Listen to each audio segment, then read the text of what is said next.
calls for another one.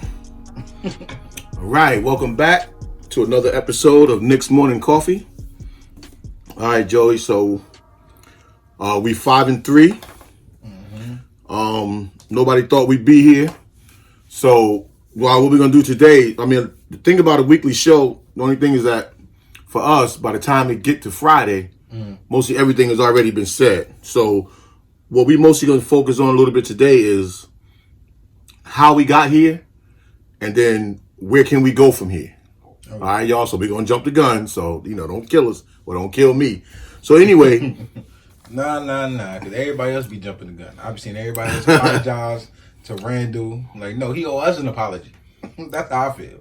Well, he getting it together. So right now he got it together, and I thank you, Randall, for getting it together. But nah, he owe us an apology. Well, we're gonna talk about that because he was some doing things he could do. Move. Yeah, he was like not passing the ball. He was trying to get his mellow on. Mm-hmm. It wasn't us. Yeah. All right. So we started this run. We on a 3-game winning streak.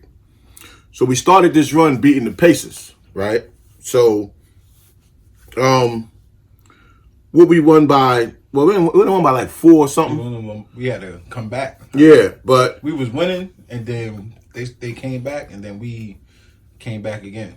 And then we came back by making the extra pass. Yeah. So that's what I pulled from that game, and then we were 46-26, outscoring them in the paint. Mm. And that's a lot for, a Knicks team, for a team that we don't got no post-ups. And then even it was suspect to how they said how our guys would drive. And then we had Payton attacking the rim. And then we had Robinson protecting the rim. So that's an ingredient.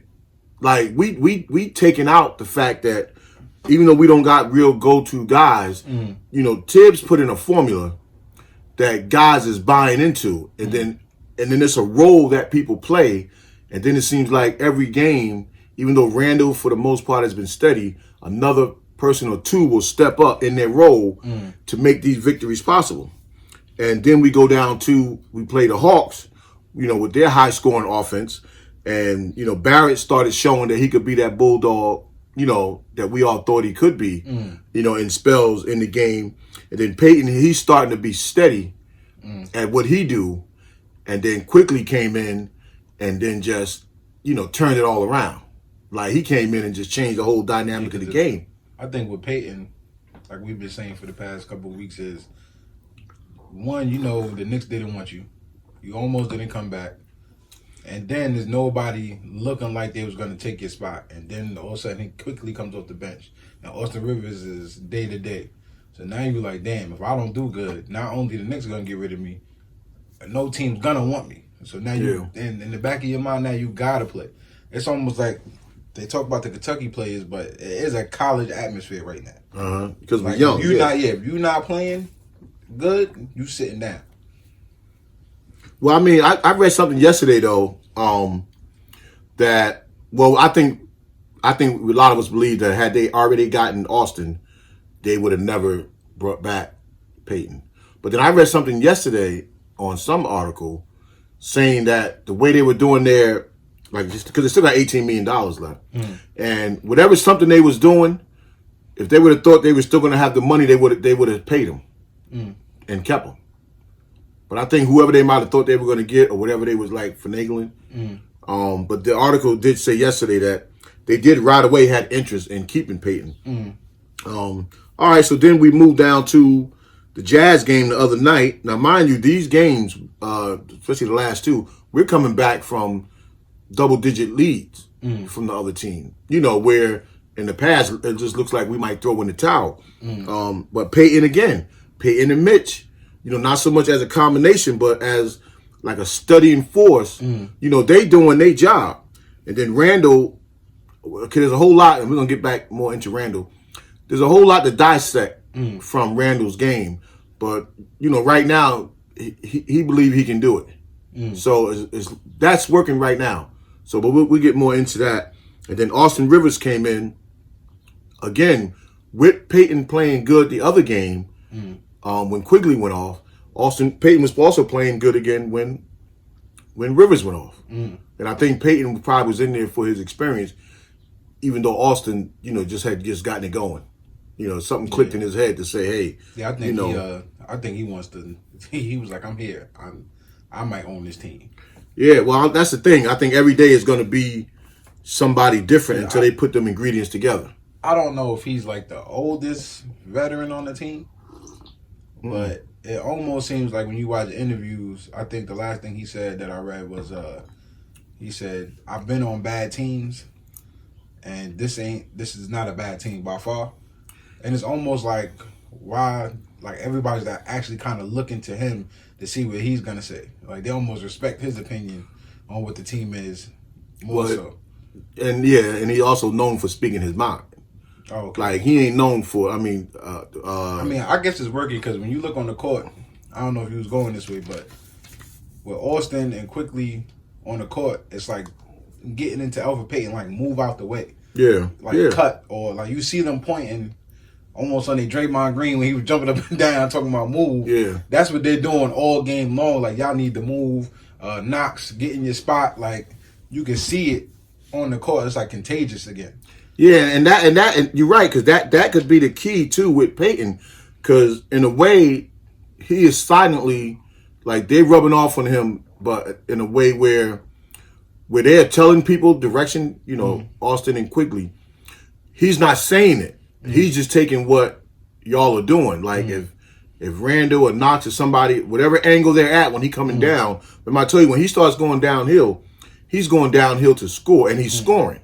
So he's looking at the lane he got, whereas he could actually move those people to where he wants them. Say if he really wants to drive, and he feel like he'd take his man on that play, move Randall and them around. And his trust level, because Quickly came in, and now Mitchell Robinson is now getting those alley-oops that we was missing in preseason.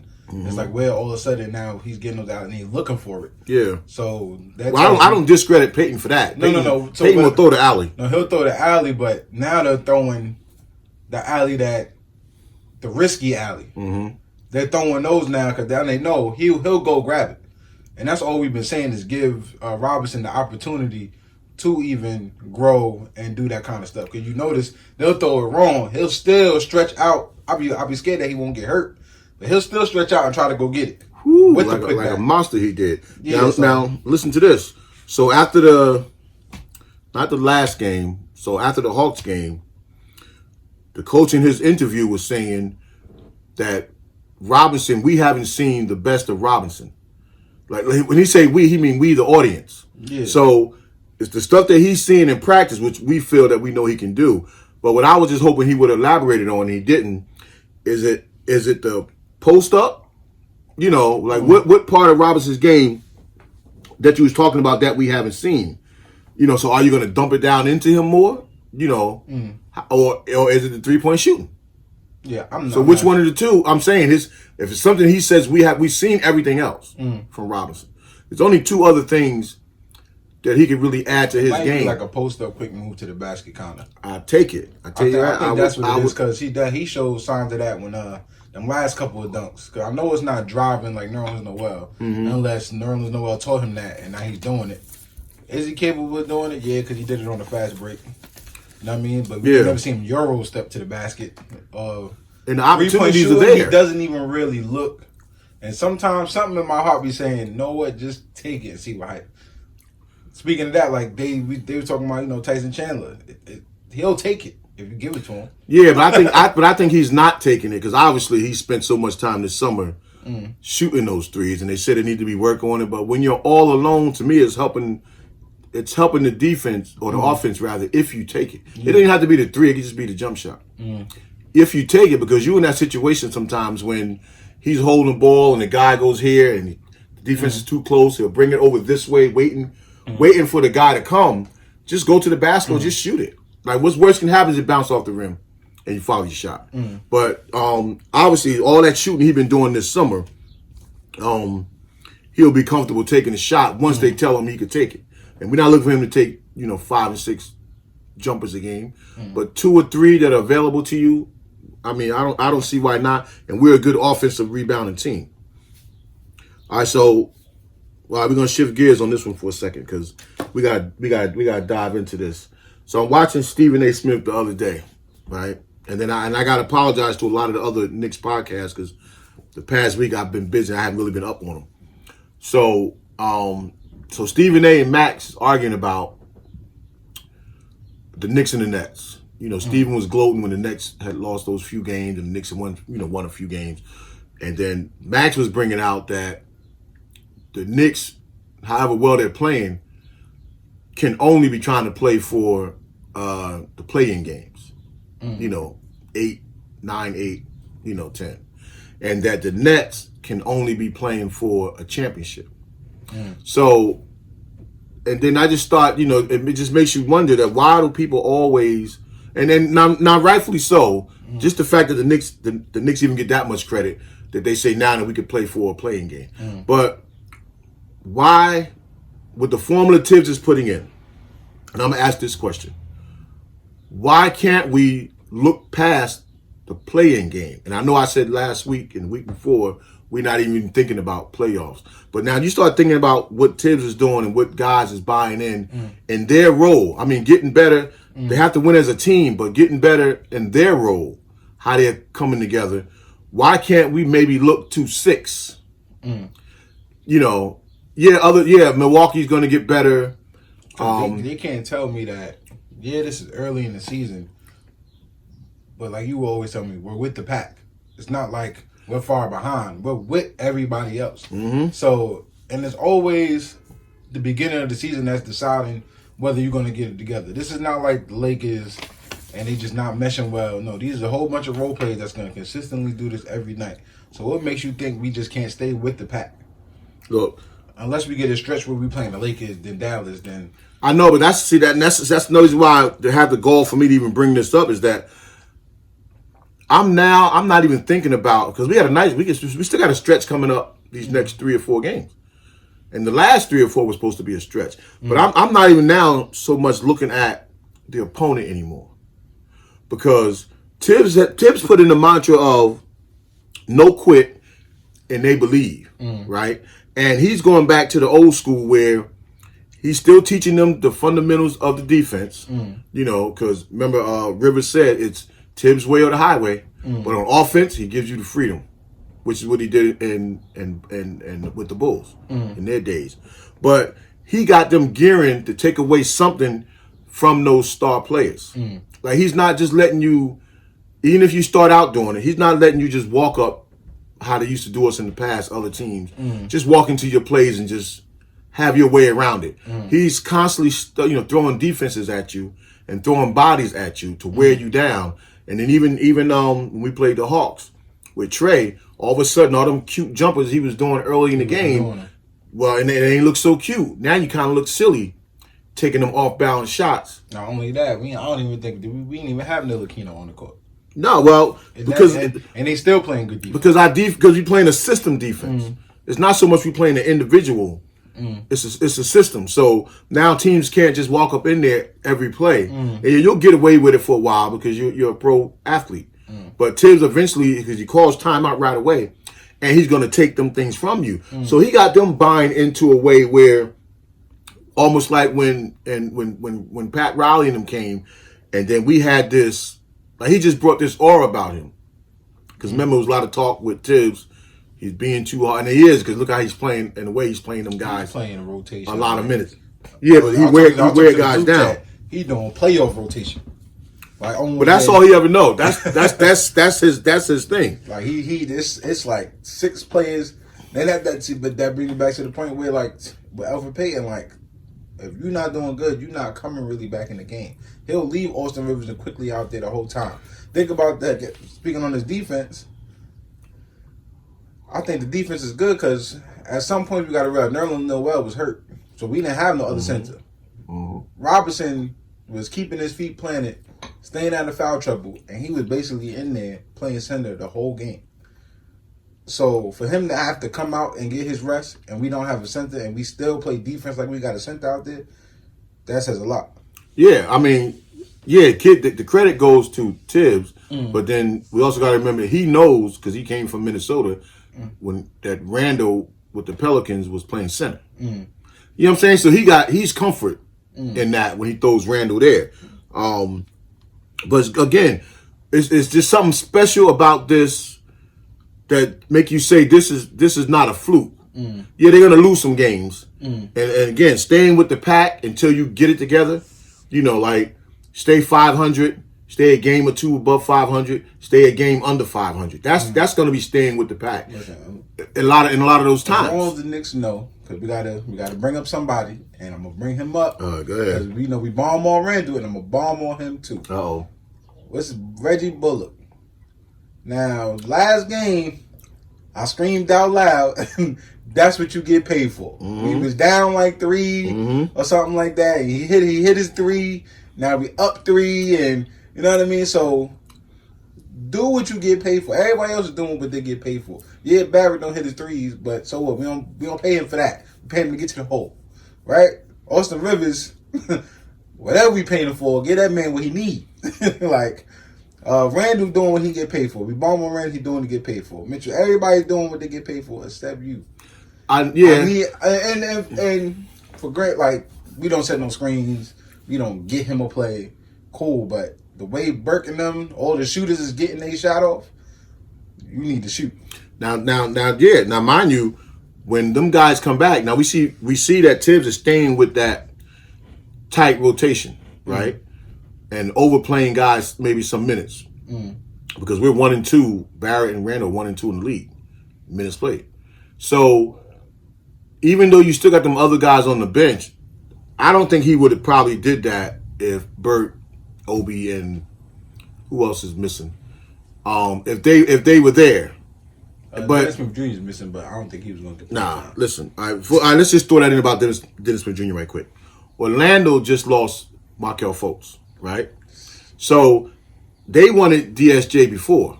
I say, we let Amari Spellman go, right, for Taj Gibson, which to me is great.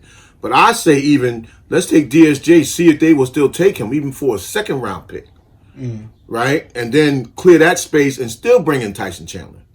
Like, because the way Tibbs is playing and the aggressiveness, there's going to be days that our big men are going to get in foul trouble. And with the COVID protocols that's going to happen, because it's just the nature of the business, guys are going to have to sit out. So now you're protected. And the way Tibbs coaching this team, if you got the right type of players, it won't matter who is in that position.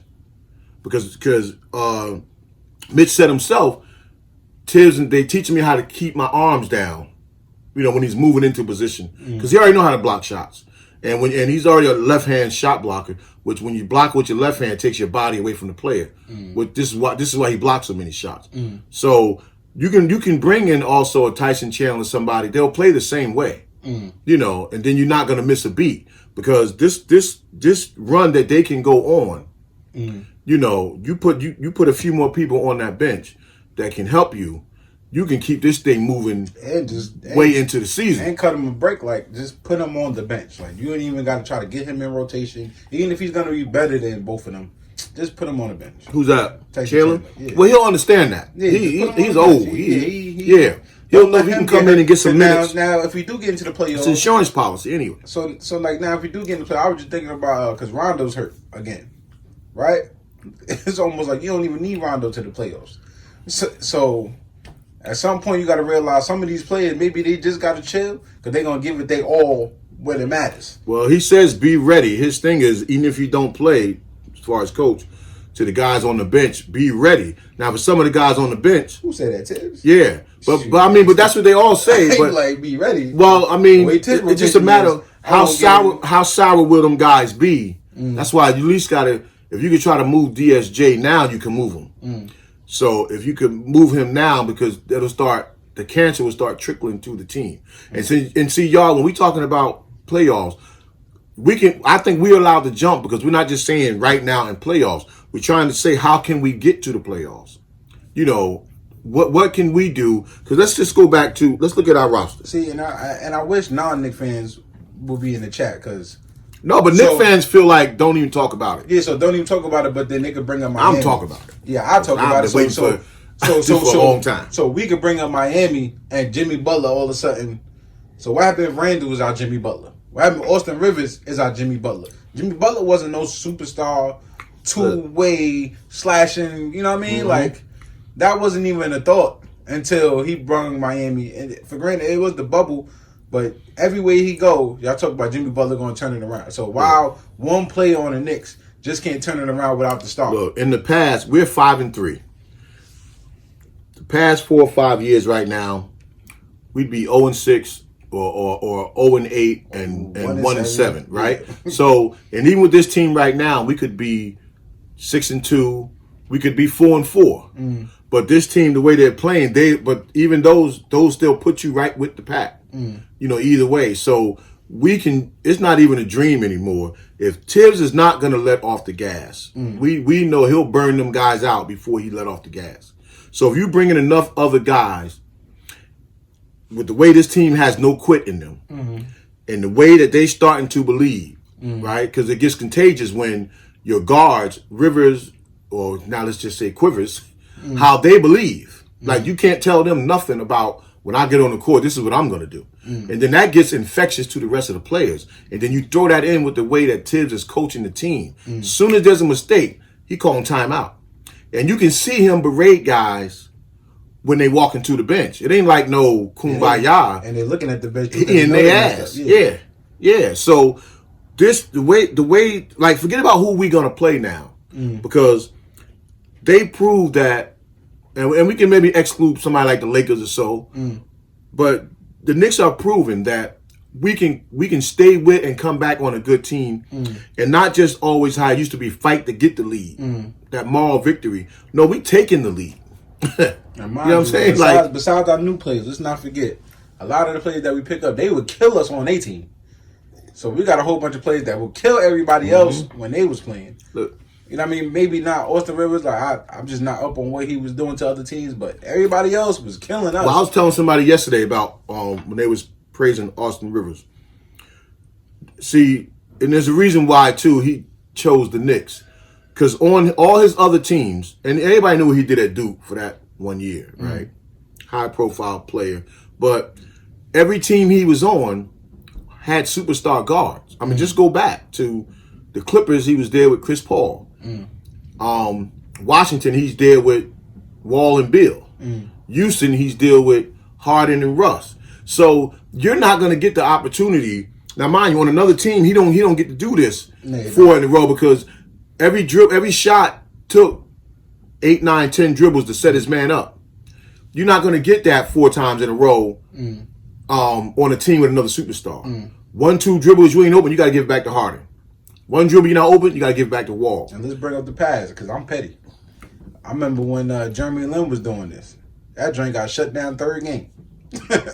No, he lasted about 9, 10 games. Who, Jeremy Lin? Yeah, remember, that was a big run. It's just that when we ran into the real good teams. We ran into Garnett punched. Well, we ran into Garnett and Cleveland back to back. And once one of them figured it out, then the rest of the league figured it out. And so there was no counter, which turned out to be his high pick and roll. But yeah, the high pick and roll, he went downhill, was over. If Austin Rivers keep doing this, you can't tell me this ain't his insanity right now. Nah, it ain't going to be his insanity, Joey, because it's going to be somebody else. Like it was Quigley. It's going to be, we're going to overgloss what Peyton is giving us right now. So it's going to be somebody else. And then eventually, if these guys, because Barrett's having his spells in a game, but he's playing so many minutes that he's impacting the game in other ways. But for us to keep trying to move forward to a good, not even talking about a playoff spot right now, a good playoff spot, Knox and Bullock. Now, those are the next 2 that got to fall into place. And that's what people are, people on our team are doing. They falling into place and they getting better. Now, we going to have to throw in Burke. You know what I'm saying, when he come back, because Burke got to play. You got to throw in Obi, but see, if they play in a certain way. Well, Obi's going to help because we don't got no big men to take out from Randall. Well, yeah, now you got Taj. But see, again, you got Taj, you got a veteran, you got somebody, Tibbs trust. Now he can take his time with Obi. I mean, throw him in there and just let him play, because that's what he do. But let him play where he at around the basket, and then pop out and get his shots. But I'm not so much worried about Obi right now, because he'll find his way. But Bullock and Knox, if they can give us what they're supposed to give us, that moves us even closer. Because if we can hit timely shots, which killed us in the past, timely routine. I'm not even talking about the big shot. I'm just talking about the regular, move the ball around. This guy's open, knock it down, keep going to go down court and play defense. If we could get to that point, now we have a chance because we got guys that can feel like they can close a game. That's my main reason for saying that we can fight for a position in the playoffs. Forgetting about the other team, it's about us and what we can do defensively and then offensively. But we have to get to that point where an open look that we say Knox or Bullock get. What I say before the game, who I was worried about in Utah, I was not worried about Donovan Mitchell. I said way before the game started, I was worried about Ingles. See that he just get the ball, he shoots it and go in. They know that. They don't probably run no. Well, they do run staggered screens for him. You see, because he's wide open all the time. So they help him get his shot off and knock it down. So those are the kind of guys that we got to turn notching them into. Yeah, and I know I always say this. Y'all gonna get tired of me, but I seen quickly try to counter that and try to hit his three, but it just wasn't going down. I think he was too anxious, and I think coach took him out because he seen it on his face. Like, yeah, but look how he's gonna come in our house and shoot like that. And I think quickly tried to. I think he made one or two, but then he was trying to like come off the screen and try to shoot his. Like, oh, that's what you doing? I'm doing it too. So listen, but all we got to do is we did that a couple of times. We actually did it with Bullock. One time when he came off and knocked down, and we did it with. Kind of with Knox, but Mitch handed Knox the ball. See, yeah, Knox, I'm gonna just cut him a little bit of a break because he's trying. Because he does do good stuff. It just for some reason why like I seen him drive to the basket, do a fake, get it to Randall, and it went out of bounds. Yeah, he plays better when we run. Yeah, and not even when we run. I seen a couple times with spurts where it's like, damn, if they would trust him to do what he want to do, he'll be better. You know what I mean? Because like Austin doing, like they not ready for when he start moving. It's almost Durant-esque the way he move because he's hitting his shots when he open. I'm not gonna say and act like he's Who's not. That? Knox. He got to hit. He got to hit more. He's not hitting no transitional. Yeah, he got to hit more. Yeah, he's not hitting no transitional. But if he's right there waiting for the ball and you swinging his way and he's hitting it. But we got to make them open too. Him and Bullock. If he's open, he's hitting. Yeah, it. Bullock. Now I don't know because I don't know what he's doing. Well, they got to find a way. Make him shoot after games. Make him shoot 200-300 shots after because that's an ingredient that we have to have though. We get that ingredient because when Bullock hit it, we good. Because like when Burke was hitting his shot, they couldn't leave him. That's the thing. So like right now they can't leave Austin Rivers. But they can't leave. Yeah, but it's different. They can't leave Randall. It's like different to me. They're trying to double team Randall. It only works when Bullock not hitting.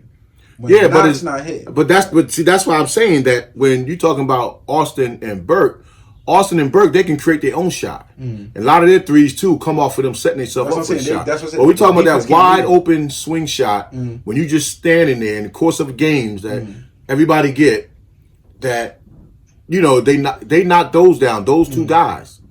I'm telling you, not to mention that it's 10, 12 more points a game. You get to set the defense up even more because now you're able to get back. So even though, like I love what the Knicks is doing, but we still have to look at some of the faults. I like the rotation. I'm heavy on that rotation. Yeah, Randall's doing great. Yeah, I can deal with that 10 for 26. He was 10 for 12 in free throws, but he went 10 for 26. Randall, at 30 points, and that 10 for 26. You got to move that 10 maybe up into 13 or 14. And I hope that rub off on Obi Toppin a little bit, like the aggressiveness. Nah, he gonna fall in because he's gonna do. Because then they get Randall a break. Because now I feel like he's gonna get hurt doing that, like playing those minutes and playing at that. Well, now that you have Taj, they triple teaming him. But that's again, I'm gonna go back to the same thing again. Because when Randall goes out, that's when those shots that Bullock and Knox get, like it don't seem like a lot to somebody, but those are big. Because when Randall's not there sometimes, we are stagnant sometimes. Yeah, we got times when we just run in when Quigley and them is on their game. But our offense heavily runs through Randall. So, like it, love it, or hate it, this is how it is for us. Randall is our key guy. And Tibbs the only thing I noticed too is like I said before, what I was making me nervous, like Quigley and them, they still got to get stronger. Like you can tell. You can tell when they run into the paint, Pacers wasn't really a good. Those preseason games really didn't show how strong or not they are. Because like when Barrett go in, he's getting manhandled sometimes.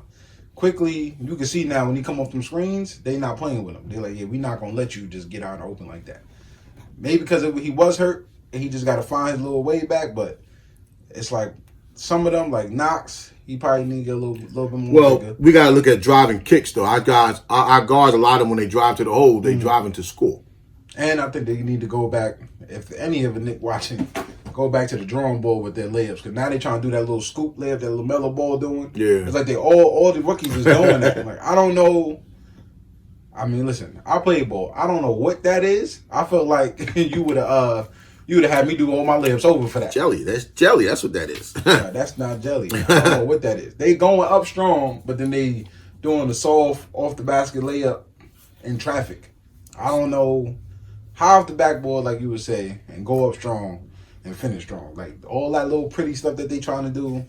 Y'all not I was surprised to see Barrett get his shot blocked 2 or 3 times going to the hole. That kind of shocked me, but because they going up trying to be pretty, and they're not going up strong. Well, I understand too is that when Barrett was getting his shot blocked, like how far was you releasing your ball that you couldn't get that ball over to the defender's man that came over to help? You know, they just trying to get by their man, and I kind of call that like a trick shot. That's like what somebody do to you when they know you really not playing defense. They scoop it right under your arm. But the problem is they're not strong enough for when like that scoop. Yeah. They just like Quickly got his where he's releasing it. He's floating it. Yeah, he's releasing his on time, and so maybe too they all trying to emulate him. Because he's also doing it on the off foot. Because Peyton's doing it, Quickly's doing it, Austin's doing it. That's a floater. But Quickly, I think that's what I'm saying. His is more so they trying to make sure he don't even get in there. Yeah. And then Barrett, when he get in there, it's like they timing him, waiting for him to like do that little pretty layup that they trying to do. And like I said, I think that's getting contagious. I see that with a lot of the young players. Not only them, I'm seeing it with everybody. Like kids are now going to start trying to practice that like they're trying to practice like when Steph Curry shooting the far threes, they're going to start trying to practice that little pretty shot. Like ain't nobody doing that. I mean, but that just goes to prove that even still with us winning the way we are, we still a work in progress. So we have a lot of work to do, but within that lot of work to do, Tibbs is keeping you on a path. And in that path is not just, as a team say he just wants us to play hard. The Knicks have played hard before. He got you playing smart. Like he got you playing methodical basketball that you know where you are on the court and you know what you're supposed to be doing. So that's going to carry us a long way. Because Tibbs is not going to take his foot off the gas. You as a player, how do I get better in this system? And as long as he got somebody on that bench, when you out there, the competition, it bodes for the best to bring out of somebody. Yeah, because they know 1 minute you coming out. I was just telling the group chat. I said Tibbs rotation so tight that the third coach can't even say nothing. I mean, can't even say nothing. Second coach says, Johnny Bryant. We love him, but I tell you what, I think as long as the Knicks is winning, because he goes to Tibbs, it seems like he gets off that bench and walk over to try to tell Tibbs something every 5 seconds. And that if you coached before, sometimes you don't want to hear it. Sometimes let me get my feel for 3 or 4 times up and down. Because I look at Woodson and Payne sometimes as Johnny Bryant is walking and coming back from the bench. They probably is like saying he better go sit his ass down. Tibbs tell him, Tibbs is rolling with it right now. But sometimes you don't want your assistant in your ear, especially a low assistant. Like do your job in practice and you help me out, but I don't want you in my ear every 5 seconds. Yeah, I just want it's working because we winning, but I want to see the assistant coaches more so deal with these players when they come back to the bench. Well, they do that. No, that I think that's what's helping. I want to visually see. I mean, we probably don't see it. No, we do see it. They probably do it in the locker room. But I want them to really be like, I need you to. I think they're doing that because even when Knox came out of the game when he shot that air ball and got yanked, and then Bryant right away grabbed him. Knox really was kind of looking like he didn't want to hear it. Because he got yanked fast. But Bryant was, persistent in talking to him. This is how you getting it in their ear. Every time somebody comes off, somebody's talking to them. And you can tell when they come back to the bench. It's not you taking a break. It's Yeah, that's why we're getting better. Yeah. These are all the ingredients that's going to go into us having a good season. Now, even if we don't have a good season, that'll just happen because everybody else is doing the same thing. But this looks good. Yeah, passionate can have me be GM. I'll start docking pay and everything. Yeah, you keep shooting like that. I'm taking $10 million. Listen, I believe. I mean, they're going to go through a down spell. But they're going to lose some games. This is the NBA still. But I believe in what this team is doing. I believe in the way we're doing it. Dues or injuries or something. That's probably what it's going to be. Injuries. The only injury right now that can really hurt us right now is Randall. Y'all name in the comments. That's the only one. Y'all name in the comments the teams that's actually that much better than us. I don't even care about the other teams right now. Yeah, because everybody. Y'all can't really name no other team that's really that much better than us. Well, I mean, I'm not talking about the Lakers. Not talking about even in the East. That's what I mean. When you're playing these guys, and you're playing, you got to have a defensive purpose, and you got guys now that buying into how they can play offense to help this team. Now you're doing what the other good teams have done in the past. I mean, look at Kyrie didn't play yesterday. He just decided he ain't playing. He didn't tell coaching him nothing. They had no idea that he wasn't playing, and probably because what happened down in Washington, and maybe he's like his way of protesting. But you know, this is how they probably gonna self-destruct. But as far as us, no, we're playing the opponent. We playing the opponent, and we got a game plan when we play the opponent. And if guys keep getting better offensively, individually though, in their game, you know, because no matter what team ball, I can move the ball 5 times around, and you miss that corner 3, then you know that don't help. So the Knicks are growing as an offensive team. They're getting better every second as a defensive team, and we gonna be there. Whether y'all come in or not, whether y'all don't want to dream or not, I'm going to dream. I've been waiting for this for a long time to really believe that we got a foundation to hang our hat on. All right? So, you know, give your mans a thumbs up. Who we got tonight? We got a game tonight, and we're going to see where the Knicks go. Don't matter who we got tonight. They got us. Too. Yeah, they got us. All right, so everybody, like, comment, subscribe. You know, y'all have a nice weekend, and peace.